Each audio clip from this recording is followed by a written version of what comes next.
नमस्कार, तीन के सवाल में आपका स्वागत है। मैं हूं आशीष सिन्हा। नमस्कार, तीन के सवाल में आपका स्वागत है। मैं हूं यश कौशिक। नमस्कार, मैं हूं आपके साथ शिवम दत्त मेहता। चलिए आपको तीन के सवाल का आज का मुद्दा समझा देते हैं कि आज का मुद्दा क्या है। देखिए, पहले प्यार और फिर शोषण और फिर धर्मांतरण का ऐसा दबाव, कुछ ऐसा है लव जिहाद। खबर मध्य प्रदेश की है। मध्य प्रदेश में लगातार आपको बता दें लव जिहाद के मामले सामने आ रहे हैं। लड़कियों से, देखिए सभी मामलों में जो हिंदू लड़कियां होती हैं उनसे असली पहचान छिपाकर दोस्ती की गई है। पहले पहचान छिपाओ फिर दोस्ती करो, इसके बाद प्रेम जाल में फंसाकर संबंध बनाए जाते हैं और फिर धर्म परिवर्तन का दबाव बनाया जाता है। अब ये ताजा मामला जो है वो एमपी के सीहोर का है, ये समझ लीजिए, जहां मोहसिन ने खुद को राहुल बताया। नाम नाम उसका है, लेकिन राहुल खुद को बता रहा है और पीड़िता से दोस्ती कर ली और फिर धर्मांतरण का दबाव बनाया। अब शिकायत के बाद पुलिस ने आरोपी को गिरफ्तार भी कर लिया है। इस घटना से इलाके में तनाव देखने को मिला है। हिंदू संगठनों ने विरोध प्रदर्शन किया, नारेबाजी की, सुंदरकांड पाठ किया और हनुमान चालीसा का पाठ किया और आरोपी के घर पर बुलडोजर चलवाने की मांग यहां पर जो है यश वो की गई है। एमपी में कड़े कानून होने के बावजूद जिहादी गैंग एक्टिव हैं। सबसे ज्यादा मामले राजधानी भोपाल और इंदौर से सामने आए हैं।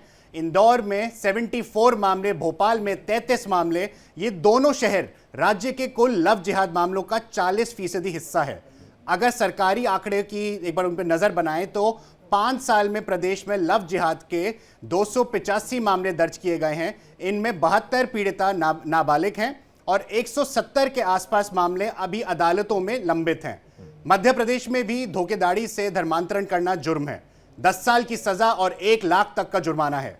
मार्च 2025 में ही सीएम मोहन यादव ने हिंदू महिलाओं को धर्मांतरण का शिकार बनाने वाले के लिए मौत की सजा का प्रावधान पेश किया था। आशीष जी, बात करें देश की तो भारत के संविधान में धर्मांतरण को लेकर कोई साफ अनुच्छेद नहीं है, कोई आर्टिकल नहीं है। संविधान के इन्हीं आर्टिकल की आड़ में जबरन या फिर लालच देकर धर्मांतरण का खेल धड़ल्ले से चल रहा है। विदेशों से फंडिंग होती है, इसके लिए बड़ा नेटवर्क काम कर रहा है। इंदौर की शूटिंग एकेडमी का मोहसिन खान आपको ध्यान में होगा, जिसने 100 से ज्यादा हिंदू लड़कियों को शिकार बनाया था। ऐसे कई युवतियां जिहादी गैंग के इस ट्रैप में फंस रही हैं। अनवर कादरी आपको याद होगा, जिस पर लव जिहाद को लेकर फंडिंग का आरोप था। ऐसे में अब सवाल उठने लगा है कि एमपी में लव जिहाद के मामले क्यों बढ़ रहे हैं। कानून के बावजूद जिहादी गैंग को डर क्यों नहीं लग रहा है और क्या इस गैंग के पीछे विदेशी ताकतों का हाथ है। सबसे बड़ा सवाल यह है कि कब तक हिंदू बेटियों का यूं ही लव जिहाद के जरिए धर्मांतरण होता रहेगा, वो शिकार बनती रहेंगी। गुप्ता परिवार की एक हमारी बालिका थी, जिसको एक जिहादी वहीं का कबाड़ी अनावश्यक रूप से प्रताड़ित कर रहा था, मानसिक रूप से डिस्टर्ब कर रहा था और उस पर भी दबाव बनाएगा और उसका कहीं ना कहीं माइंड वॉश करने का प्रयास कर रहा है, लेकिन वो उसके चुंगल में नहीं फंस पाई। 2 दिन पहले बजरंग दल के कार्यकर्ताओं के माध्यम से, हिंदू समाज के सहयोग से कहीं ना कहीं वो भांड रैकेट का पर्दाफाश हुआ है और उसमें हिंदू समाज और विश्व हिंदू परिषद बजरंग दल ये मांग करता है कि इस प्रकार के जिहादियों को, जो लव जिहाद कर रहे हैं, उन लोगों के मकानों को तोड़ा जाए, घर परिवारों को शासन की जितनी सुविधा। तो चलिए अब 3 का सवाल में कौन से हमारे वो 3 सवाल हैं, एक एक कर हम तीनों आपको वो सवाल बता देते हैं। तो पहला और महत्वपूर्ण सवाल, एमपी में क्यों बढ़ रहा है लव जिहाद, ये पहला सवाल है। दूसरा सवाल है, कड़े कानून के बावजूद जिहादी गैंग कैसे हैं एक्टिव। और तीसरा सवाल है कि क्या धर्मांतरण गैंग के पीछे कोई विदेशी साजिश है। इसी पर खास मेहमान हमारे साथ जुड़ रहे हैं, उनके साथ चर्चा करेंगे। लेकिन उससे पहले हमारी सहयोगी एमपी स्टेट हेड मुक्ता पाठक जी हमारे साथ जुड़ गई हैं। मुक्ता जी, पिछले कुछ समय से अगर हम बात करें मध्य प्रदेश की, खासकर 2 बड़े शहर भोपाल और इंदौर से लव जिहाद के मामले लगातार बढ़ते जा रहे हैं, या यूं कहे हर दिन एक नया मामला सामने आ रहा है। क्या मान के चला जाए कि अब इन अपराधियों में सरकार का कोई खौफ नहीं रह गया, इस नए कानून का कोई डर नहीं रह गया, या फिर यह नया कानून केवल किताबों में ही अंकित रह गया है क्या? जी बिल्कुल, बहुत सही सवाल पूछा आपने आशीष जी। देखिए, अभी विधानसभा में जब ये सवाल रेज किया गया था, तब जो सरकार की तरफ से पिछले 5 साल के आंकड़े मिले थे, उसमें जो इंदौर संभाग, जो पूरा मालवा रीजन है, वो सबसे हाई था। जो अगर हम लव जिहाद की बात करें, धर्मांतरण की बात करें, तो सबसे ज्यादा मामला उस एरिया का था। उसके बाद दूसरे नंबर पे भोपाल था। देखिए, वाकई में ये जो धर्मांतरण, लव जिहाद का जो पूरा एक रैकेट है, बहुत सालों से चल रहा है, ये नई बात नहीं है, लेकिन अब ये सामने आने लगा है। इसमें अगर हम इसको ऐसे देखें, क्या कानून का खौफ नहीं है? इसको आप इसका फ्लिप साइड देखिए कि अब जो पीड़ित लोग हैं वो सामने आ रहे हैं, अपने शिकायत दर्ज करा रहे हैं, और उससे ज्यादा महत्वपूर्ण ये बात है कि अब उनकी शिकायतें दर्ज हो रही हैं। मुक्ता जी, पहले भी शिकायतें तो पीड़ित दर्ज हो सामने रही आते हैं, थे, लेकिन पुलिस की उनको फाइलों में उनके नाम लिखे जा रहे हैं, उनकी परेशानियों को लिखा जा रहा है, लव जिहाद की घटनाओं को लिखा जा रहा है, लेकिन जरा यह भी बता दीजिए कि क्या ऐसा कोई डेटा इस बार के विधानसभा के सत्र में, मानसून सत्र में पेश किया गया सरकार की तरफ से, और यह बताया गया कि लव जिहाद के कितने मामलों में दोषी ठहराया गया है और सलाखों के पीछे भेजा गया है? गिरफ्तारी नहीं, दोषी की बात कर रहा हूं मैं। बिल्कुल बिल्कुल बिल्कुल बिल्कुल आपने सही कहा, गिरफ्तारी तो बहुत हुई है। ये वाला जो आंकड़ा है सरकार की तरफ से अभी नहीं पेश किया गया है, लेकिन मैं जो बताना चाह रही हूं कि लगातार, पहले ये रैकेट नया नहीं है, पुराना है, बहुत सालों पुराना है, लेकिन जिस तरह से प्रशासन, शासन के सख्त निर्देश हैं और पुलिस को जो है ये मामले अब दर्ज कराने पड़ रहे। पहले जब पीड़ित सामने आते थे तो उनको समझा के या डर पैदा करके कि समाज में बदनामी होगी, उनको भगा दिया जाता था, मामले दर्ज नहीं होते थे, शिकायत दर्ज नहीं होते थे। अब शिकायत दर्ज हो रहे, और साथ में जिस तरह से हिंदू संगठन भी बहुत जो लामबंद हो गए हैं, वो भी सामने आके जो पीड़ित होते हैं उनको हौसला अफजाई करते हैं, उनको ये कहते हैं कि आप लोग चिंता मत करिए, आप लेकिन लोग मुक्ता जी, शिकायत करिए, अगर यही आप बात कहिएगा कि पहले शिकायत दर्ज नहीं होती थी, तो ये तो एमपी सरकार पर ही सवाल उठेगा, क्योंकि पिछले काफी लंबे अरसे से बीजेपी ही वहां सत्ता में है। बिल्कुल बिल्कुल पिछले 20 साल अगर हम देखें, 2 दशक देखें, तो बीजेपी की ही सरकार है। लेकिन अब जिस तरह से रैकेट्स खुलते जा रहे हैं, लगातार जो है कार्रवाई हो रही है, और इन ये जो दोषी, जो आरोपी पकड़े जाते हैं, उनको न्यायालय से वो दोषी करार हो कि ना हो, बुलडोजर भी जो है वो चलाया जाता, तो एक तरह से दहशत का माहौल भी क्रिएट करने का मतलब इससे एक मैसेज जाए। जैसे अगर हम बात करें मछली परिवार की, जो भोपाल की है, जो रसूख वाली परिवार है, पावरफुल है, यहाँ के बीजेपी के मंत्रियों से कनेक्शन है, संघ से 40 साल से जुड़े हैं, लेकिन उनके खिलाफ लगातार कार्रवाई हो रही है, क्योंकि वो लव जिहाद, ड्रग जिहाद, लैंड जिहाद पे जो है उन पर आरोप लगातार लग रहे हैं उस परिवार पे। तो अब समय थोड़ा बदला तो ये है। सोचे कि जो संघ से कनेक्टेड है उस पे भी कार्रवाई हो रही है। बिल्कुल मुक्ता जी, बहुत बहुत धन्यवाद, आपने शुरुआती जानकारी हमारे साथ यहाँ पर साझा की और बताया मध्य प्रदेश में इस वक्त हालात कैसे हैं। अब चलते हैं, चर्चा को आगे बढ़ाते हैं। हमारे साथ मेहमानों का एक खास पैनल जुड़ चुका है। मीनाक्षी शर्मा जी हमारे साथ हैं यहाँ पर, आपका धन्यवाद, आप यहाँ पर आई, आपने अपना कीमती वक्त निकाला। राहुल लाल जी हमारे साथ इस वक्त हैं, आपका धन्यवाद, आप यहाँ पर हैं। आलोक वत्स जी भी हमारे साथ हैं। लेकिन मुद्दा क्योंकि महिलाओं का है, मीनाक्षी जी सबसे पहले मैं शुरुआत आपसे करना चाहूंगा। ऐसे मामले जब सामने आते हैं, और खास तौर पर प्रेम में तो कोई रोक नहीं है, लेकिन प्रेम में जब नाम छिपा के, नाम बदलकर और फिर निकाह कर लेना, ये तमाम चीजें एक महिला होने के नाते जब आप देखती हैं तो आपको कितना क्रोध आता है, गुस्सा आता है, क्या प्रतिक्रिया आपकी सबसे ज्यादा जरूरी एक महिला की प्रतिक्रिया है? देखिए, अगर एक रिलेशनशिप को हम देखें तो रिलेशनशिप ट्रस्ट और ट्रांसपेरेंसी पे बनाई जाती है, और अगर वो ट्रस्ट ही झूठ की बुनियाद पे खड़ा हो तो किसी के लिए भी उस सिचुएशन से निकलना बहुत मुश्किल हो सकता है। क्यों? क्योंकि आप ऐसे रिलेशनशिप में हर तरीके से इन्वॉल्व होते हो, इमोशनली इन्वॉल्व होते हो, फिजिकली इन्वॉल्व होते हो, साइकोलॉजिकली इन्वॉल्व होते हो। और अगर इस तरीके का कोई इंसान अपने आइडेंटिटी छुपाकर, अपने आपका रियल जो नाम है छुपाकर कोई रिलेशनशिप बनाता है, तो वो मुझे लगता है कि एक्सेप्टेबल नहीं होगा, और उसमें गुस्सा आना बहुत स्वाभाविक है। बल्कि मुझे लगता है ऐसे लोगों के लिए स्ट्रिक्ट एक्शन होने चाहिए, उन्हें जेल में भेजना चाहिए। और ऐसे ही लव जिहाद के लिए मैं कहता हूँ, फिर लव जिहाद नहीं, कोई भी इंसान अगर अपनी आइडेंटिटी झूठी बताकर अगर आपके साथ रिलेशनशिप में जाता है, चाहे वो किसी भी धर्म का हो, सिर्फ ये नहीं कहते हो कि मुसलमान धर्म हो, किसी भी धर्म का हो, तो उसको बहुत ज्यादा पनिशमेंट मिलनी चाहिए, और ऐसे लोगों के लिए स्ट्रिक्ट एक्शन होने बहुत जरूरी है। बहुत जरूरी है। राहुल लाल जी, आप भी सहमत हैं क्या इनकी बात से, या फिर यहाँ पर ये बोल दिया जाएगा कि मुसलमानों को निशाना बनाया जा रहा है? ये तर्क तो ना दे दिया जाए। और केवल धर्मांतरण का कानून या फिर एक लव जिहाद का भी कानून बाकायदा बना देना चाहिए राहुल लाल जी?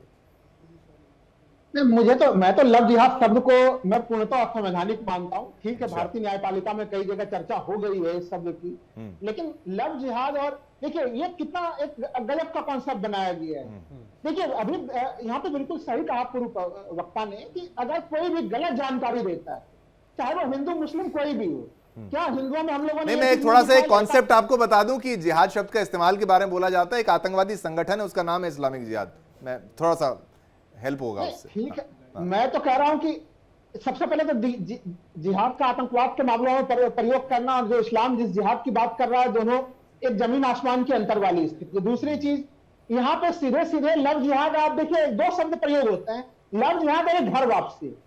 हिंदू लड़का कुछ अगर गलत सूचना तथ्य लेके किसी मुस्लिम साहब ये केस, आपको ये केस क्या लगता है? राहुल लाल जी, आप पढ़े लिखे समझदार व्यक्ति हैं, आप जानते हैं कि 2009 में सबसे पहली बार केरला हाईकोर्ट में लव जिहाद का मामला आया था और वहां से ही ये शब्द जो था वो चलन में आया था, और वो ईसाई कम्युनिटी की तरफ से ये आरोप लगाया गया था कि मुस्लिम जो है वहां पर ईसाई महिलाओं का कन्वर्जन कर रहे हैं। ध्यान में है आपको?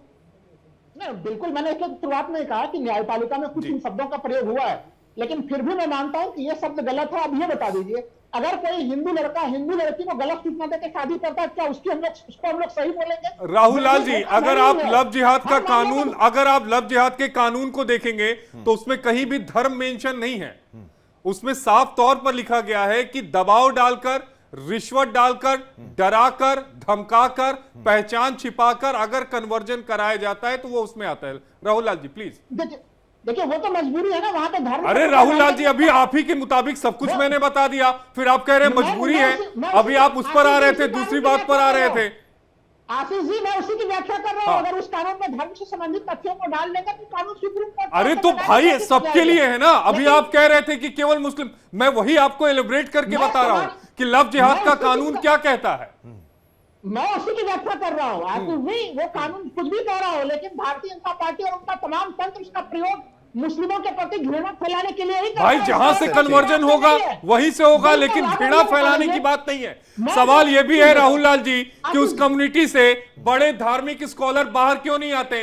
वो क्यों ये नहीं कहते कि अगर आपने इस तरह का काम किया तो पूरे समाज से बेदखली कर देंगे? तब फतवा क्यों नहीं जारी किया जाता? बिल्कुल फतवा जारी होता है। अरे एक फिल्म की रिलीज होनी होती है, पहुंच जाते हैं तमाम लोग हाई कोर्ट में, इस बात पर कोई फतवा जारी नहीं होता जहां पर दो धर्मों के बीच की खाई बढ़ती जा रही है।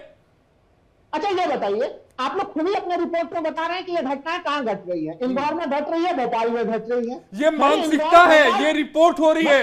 इस मानसिकता पर अंकुश लगाना जरूरी है राहुल भाई, इस मानसिकता पर अंकुश लगाना जरूरी है। ये देश की खाई को बड़ा कर रहे हैं। आशीष जी, देखिए हम लोगों को सवाल उठाना पड़ेगा। 2003 में बाबूलाल गौर वहां पे मुख्यमंत्री बने थे, फिर उसके बाद उमा भारती बनी, फिर बाबूलाल गौर बने। मैंने ये सवाल अपनी सहयोगी से लिया था राहुल लाल जी, आपने ध्यान दिया होगा। बिल्कुल आपने पूछा था। अरे तो फिर इसको राहुल लाल जी एक तरीके से ऐसे भी तो देखिए, आप कह रहे हैं कि उत्तर प्रदेश में ही क्यों हो रहा है, मध्य प्रदेश में ही तो बताना चाह रहे हैं। छांगुर यहाँ पर पकड़ा जा रहा है, ऐसे लोग सामने आ रहे हैं। जहां कार्रवाई हो रही है, जहां पकड़े जा रहे हैं, वही मामला दर्ज होगा ना। ये ठीक है, दो और है पैनलिस्ट हैं। दो चीजें खाली कह रहा हूं, चाहे छांगुर का मामला हो या मध्य प्रदेश के तमाम मामले हो, ये दिखा रहा है कि डबल इंजन सरकार फेल है। छांगुर का पूरा विकास ये डबल इंजन, ये इस मामले पर आपने कुछ नहीं बोला। कुलभूषण भारद्वाज जी भी हमारे साथ हैं, हिंदू धर्मगुरु हैं, आपका भी धन्यवाद, आप यहाँ पर आए, कीमती वक्त निकाला। अब ये क्या मामला सरकारी हो जाएगा? सरकारों पर डिपेंड करेगा। यहाँ पर एक इंडिविजुअल ने जो किया है, एक व्यक्ति के द्वारा जो किया गया है, उसके ऊपर भी तो उसके ऊपर खुलकर कोई बोलना नहीं चाहता। और विपक्ष या फिर जैसे राहुल लाल जी कह रहे हैं कि भाई ये मामला लव जिहाद तो होता क्या है, ये असंवैधानिक है, क्या इसको असंवैधानिक कह के बाद पल्ला झाड़ लिया जाएगा? देखिए शिवम जी, मैं राहुल जी की बात पर कोई टिप्पणी नहीं करना चाहता हूं। कारण क्या है कि अगर इनकी बात को लेकर मैं आगे बढ़ूं तो देश की जनता ने जो जनादेश दिया उससे ये बौखलाए हुए हैं, ये हार को स्वीकार नहीं कर रहे हैं। ये आप इनसे सीधी बात पूछ रहे हैं, सीधा सवाल पूछ रहे हैं, तो ये बात को घुमा रहे हैं। सीधी सी बात ये है, अभी इन्होंने कहा कि कोई हिंदू अगर हिंदू से शादी करता है, अरे भैया हम कब कह रहे हैं कि वो हिंदू कह रहा है ना कि मैं हिंदू हूं और हिंदू से शादी कर रहा हूं। विषय इस बात का है, गंभीरता इस बात पर चल रही है, चिंतन इस बात का हो रहा है कि लव जिहाद क्या है। कि आप अपनी जो आपकी आइडेंटिफाई है उसको आप झुटला रहे हो, आप झूठ बोल रहे हो, आप अपनी पहचान को छिपा रहे हो। क्या कारण है आप अपनी पहचान छिपाकर और एक तरह से अपने धर्म को छिपाकर और दूसरे धर्म में विवाह कर रहे हो? बात इस बात की है। एक सबसे इसमें चीज मैं जानना चाहूंगा, अभी हमने राहुल लाल जी की सुनी, अभी हमने हिंदू धर्मगुरु की तरफ से भी पक्ष जाना। इस टाइम जानना ये जरूरी कि आलोक वत्स जी आपका क्या कहना है इस पे, क्योंकि एक एपिसेंटर होता है कि भूकंप आता है उसका एपिसेंटर होता है, यहां पे तो एमपी को भूकंप का एपिसेंटर ऐसा माना जा रहा है कि एमपी लव जिहाद का एपिसेंटर है, तो इसमें आप क्या कहना चाहेंगे आलोक वत्स जी? देखिए, आप तीनों एंकर्स को मैं कहना चाहता हूं कि ये लव जिहाद का मामला पूर्णतः जिस तरीके से ये हो रहा है, ये पूर्णतः सुनियोजित है। इसको कहीं ना कहीं से शय मिल रही है, फंडिंग मिल रही है, गाइडेंस मिल रही है इन चीजों को करने के लिए। ये कोई इंडिविजुअल मामला इक्का तुक्का कहीं होता तो मैं मान जाता, लेकिन अभी अभी कल आपके चैनल पर एक रिजवी नाम के आदमी ने, उसने 12 शादी की थी, आप ही के चैनल पे शायद वो चला। हाँ, वो बनारस में गिरफ्तार हुआ है और 3 राज्यों में 12 शादियां की थी, 100 से ज्यादा का टारगेट था उसका आलोक वत्स जी। 3-4 राज्यों में ही वॉज ऑपरेटिंग, सीमित नहीं था, 3-4 राज्यों में उसने जाके ये काम को अंजाम दिया और सिर्फ हिंदू लड़कियों को टारगेट किया। और बाद में शादी करने के बाद उसने उनको धर्मांतरण के लिए दबाव बनाया। तो ये क्या दर्शाता है कि देयर मोटिव इज, उनका ये मोटिव है शादी करके घर नहीं। आलोक वत्स जी, जो उससे शुरुआत की पूछताछ हुई है उसमें कई हैरान करने वाले मामले हैं। वो कई सारे इस्लामिक ग्रुप के व्हाट्सएप ग्रुप में था, और वो जब उसने पूछताछ में बात बताई है कि जब वो कहता था कि मैंने इस हिंदू लड़की का कन्वर्ट कराया तो उससे बहुत ही ज्यादा शाबाशी मिलती थी, उससे प्रोत्साहित किया जाता था। दूसरी अहम बात, वो लड़कियों को इंप्रेस करने के लिए महंगी गाड़ी, महंगे उपहार देता था और इसकी बकायदा फंडिंग होती थी। आलोक वत्स जी, यही तो मैं आपसे कह रहा हूं कि ये ऑर्गेनाइज क्राइम के तहत हो रहा है। ये तो प्यादे हैं, दे आर दी एक्टर्स, या जो कहिए प्लेयर्स। इसके पीछे एक बहुत बड़ी साजिश है, उसको जब तक नहीं हम टारगेट करेंगे तब तक ये मामला आलोक वत्स जी, हम इसे ट्रैक क्यों नहीं कर जो पा आज का मॉडर्न अच्छा ये बताइए, हर जगह आपकी डबल इंजन की सरकार है, 3-4 राज्यों को छोड़ दिया जाए 5 राज्य, तो हर जगह डबल इंजन की सरकार है, हम ट्रैक क्यों नहीं कर पा रहे हैं, क्या वजह है? देखिए एक चीज मैं आपको बताता हूं कि आजकल का जो मॉडर्न जमाना है, इसमें जिस तरीके का लोगों को अट्रैक्शन हो गया है to have a good mobile, Apple का मोबाइल या सैमसंग का, एंड्रॉइड का अच्छा मोबाइल, अच्छे कपड़े, अच्छे ज्वेलरी, तो वो ये सब चीज मुझे लगता है प्रोवाइड कराते हैं उन पीड़िताओं को। ये तो बाकायदा पैसा आता है, वो तमाम ऐसा लगता है। हाँ, नहीं, लगना क्या है इसमें, नहीं, कई मामलों ये सच्चाई है, छांगुर वाली कोई बात ही नहीं है आलोक वत्स जी। लेकिन ये वन ऑफ द रीजन है। राहुल लाल जी कुछ कह रहे हैं। हाँ, राहुल लाल जी, मुझे पता आलोक वत्स जी के बातों से मैं सहमत हूँ, मैं सहमत हूँ आलोक वत्स जी जो कह रहे हैं, लेकिन सवाल मेरा है, नहीं सहमत हूँ, लेकिन राहुल लाल जी, मैं आप ही की बात, आलोक जी एक बार जवाब आने दीजिए, एक बार जवाब आने दीजिए। हाँ, एक सेकंड, मैं कह रहा हूँ कि देखिए ये तमाम विदेशी। अरे राहुल जी सुन लीजिए, डबल इंजन की उनकी सरकार है, ऐसे मत करिए। आप लोग विपक्ष में बैठे हैं तो हमेशा ही चिल्लाते रहेंगे, ऐसा नहीं चलेगा। राहुल, आलोक वत्स जी प्लीज मेरा परिचय सुधरवा लीजिएगा भाई, नेता कांग्रेस हमारा राजनीति से कर दीजिएगा। हाँ, एक सेकंड, और एक सेकंड में मेरी बात पूरी कर लीजिए जरा। मैं कह रहा हूँ कि आलोक जी आप कह रहे हैं फंड पहुंच रहा है, भाई फंड क्या अपने आप जा रहा है, वो छोटे मोटे फंड नहीं है। छांगूर के प्रकरण में हम लोगों ने देखा नहीं, राहुल लाल जी बात कर रहे हैं आप, एक बार सरकार के ये सामाजिक, अरे भाई सुन तो लीजिए, मैं कह रहा हूँ कि तो अपने आलोक वत्स जी वो फंड कहाँ जा रहा है, विदेशों से फंड आ जा रहा है, हमारे अपने अकाउंट में 2,000 लाख रुपए का ट्रांजेक्शन करना, इनकम टैक्स वो। चलिए ठीक है, हाँ राहुल लाल जी, एक सेकंड, मैं एक बार सुन तो लीजिए। आलोक जी, मैं कह रहा हूँ कि इतने हजारों करोड़ रुपए पहुंच कैसे जा रहे हैं? ईडी को विपक्ष के पीछे ही लगा के रखिएगा। ठीक। ईडी के एजेंसियों को उन लोगों के पीछे भी तब लगा राहुल लाल जी, दीजिए। थोड़ी देर पहले, राहुल लाल जी, बिल्कुल बिल्कुल अच्छी बात, थोड़ी देर पहले आप कह रहे थे लव जिहाद असंवैधानिक है, अभी आप कह रहे हैं कि पैसा आ रहा है, ये तो आप स्वीकार कर रहे हैं पैसा आ रहा है। ये नहीं, नहीं, अगर नहीं, अभी आप स्वीकार कर रहे हैं, फिर वही बात। नहीं, मैं शुभम जी छांगुर के प्रकरण में मैंने बिल्कुल माना, कहीं पे भी आ रहा है पैसा, अगर बाहर से आ रहा है। हाँ। देखिए, हमारे यहाँ पे धर्मांतरण कोई साहब एक मुद्दा देखिए ना, नहीं, मुद्दा आइडेंटिफाई हो गया ना, यहाँ पर पैसा आ रहा है। राहुल लाल जी कह रहे हैं पैसा पैसा आ रहा है, तो वो पैसा कैसे आ रहा है? पैसा भी अब आ रहा कैसे है। क्या आ रहा है? आ रहा है उसका इस्तेमाल। कॉन्सेप्ट है वो गजवाए हिंद को लेकर है। अनवर कादरी, अनवर कादरी कि कुछ मेंबर्स, पूर्व मेंबर्स है जिनकी गिरफ्तारी पर पटना के निचले अदालत में जो चार्जशीट एनआईए ने फाइल की थी, गजवाए हिंद का कॉन्सेप्ट। मुझे लगता है मीनाक्षी जी से भी इसमें मीनाक्षी जी, मैं आपका एक बार इनपुट जानना चाहूंगा कि अभी यहाँ पे बात हुई, लव जिहाद की बात हो रही है, इसमें सोशल मीडिया, अभी मॉडर्न जमाने की बात हुई कि आज में ऐसा हो रहा है, आप एक उभरती मॉडल हैं आज के टाइम में, मैं आपसे यह जानना चाहता हूं कि सोशल मीडिया का मॉडर्न जमाने पे अगर धर्मांतरण हो ही रहा है तो सोशल मीडिया का जिक्र उसमें क्यों आ रहा है? क्योंकि सोशल मीडिया से अगर चीजें फैल रही हैं, लड़कियां उसमें अगर वो उलझ रही हैं, वो सुलझ नहीं पा रही, उसमें कुछ ऐसी गलतियां हैं, तो उसमें आप क्या कहना चाहेंगे? सोशल मीडिया का क्या रोल है पूरे लव जिहाद में? मीडिया का कोई रोल नहीं है, क्योंकि ठीक है आप सोशल मीडिया पे फ्रेंड्स बनाते हैं, दैट्स नॉर्मल, बट अगर किसी का उनकी नियति खराब हो तो आप क्या कर लेंगे? आज मैं आपसे बात कर रही हूँ, ठीक है, अगर आप अपना नाम छुपा के मुझसे बात करेंगे तो मैं क्या कर सकती हूँ? या तो मैं बहुत इंटेलिजेंट बन जाऊं कि मैं आपका आई नहीं मीनाक्षी जी, हमारा नाम सही है, कश्यप गोत्र है, आशीष सिन्हा मेरा नाम है। आशीष जी ने जन्म प्रमाण पत्र भी दे दूंगा, सनातनी हूँ, बनारस से हूँ।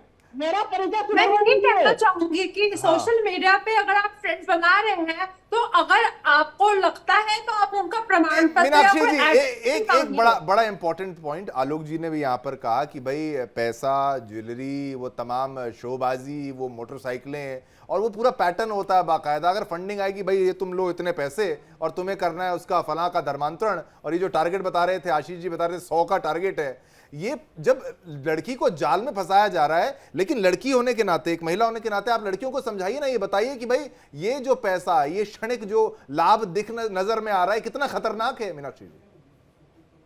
देखो, फिर लड़की की क्या गलती है? अगर कोई भी लड़की किसी रिलेशनशिप में जाएगी तो फाइनेंशियल स्टेबिलिटी एक्सपेक्ट करती है। अगर आप लव मैरिज, अरेंज मैरिज कहीं भी जाओगे तो माँ बाप भी लड़के का है, लड़की का फाइनेंशियल स्टेटस देखते हैं। तो ठीक है, ऐसा दिखता होगा, वो इट्स ओके, ठीक है। आप अगर रिलेशनशिप में जा रहे हो, आप फ्यूचर उस इंसान के साथ सोच रहे हो कि मुझे से शादी करनी है, बच्चे करने हैं, तो एक कोई भी इंसान फाइनेंशियल कंस्ट्रेंट जरूर मान के चलेगा। नहीं, मैं सहमत हूँ आपकी बात से, एक महिला होने के नाते आपने बिल्कुल बेबाक तरीके से अपनी बात को रखा। देखा जाता है फाइनेंशियल कंडीशन। हाँ, कुलभूषण जी, हाँ कुलभूषण जी, ये तो बड़ा इतना पैसा तमाम चीज। कुलभूषण जी, हिंदूवादी सरकार है अब तो, अब काहे का वो है कि भाई पूरा पैटर्न खुलासा आप आइडेंटिफाई करें, हिंदूवादी दल हैं, और जाएं कोर्ट में लगातार ऐसे इतनी आप वहां पर लगाएं केस कि भाई नहीं ये सॉल्व करा जाए, जब तक नहीं होगा हम भी शांति से नहीं बैठने वाले। शिवम जी, ये अदालत की कानूनी प्रक्रिया एक अलग हिस्सा है, लेकिन मेरा मानना ये है कि ये एक सामाजिक बुराई है और इस सामाजिक बुराई को दूर करने के लिए सभी लोगों को मिलकर काम करना होगा। अभी राहुल जी बार बार कभी ईडी की बात कर रहे हैं, कभी सीडी की बात कर रहे हैं, कभी कोई बात कर रहे हैं। राहुल जी, ये सामाजिक मुद्दा है, इस पर अपनी राय रखें। आप ईडी से डर रहे हैं, वो हमें हमारा विषय नहीं है। आप अगर गलत करेंगे तो ईडी से डरेंगे। आप क्यों ईडी से डरने की बात कर रहे हैं? अभी आलोक जी ने भी अपनी बात को रखा है, मेरा देश मेरा भारतवर्ष, इसके अंदर हम सब ये चाहते हैं, चाहे हिंदू हो, चाहे मुस्लिम हो, चाहे सिख हो, चाहे ईसाई हो, वो अपनी पहचान बताए, वो बताए कि मेरी ये पहचान है, मेरा नाम ये है, मेरा धर्म ये है। तो इसमें आपत्ति क्या है? मैं समझ नहीं पा रहा हूँ इस बात के लिए। ठीक है, समय इतना ही था राहुल जी, बस वही वो कह रहे हैं। राहुल जी बार बार उस बात को लेकर सरकार को कोसने लग रहे हैं। अरे राहुल जी, देश की जनता ने, चलिए समय इतना ही था।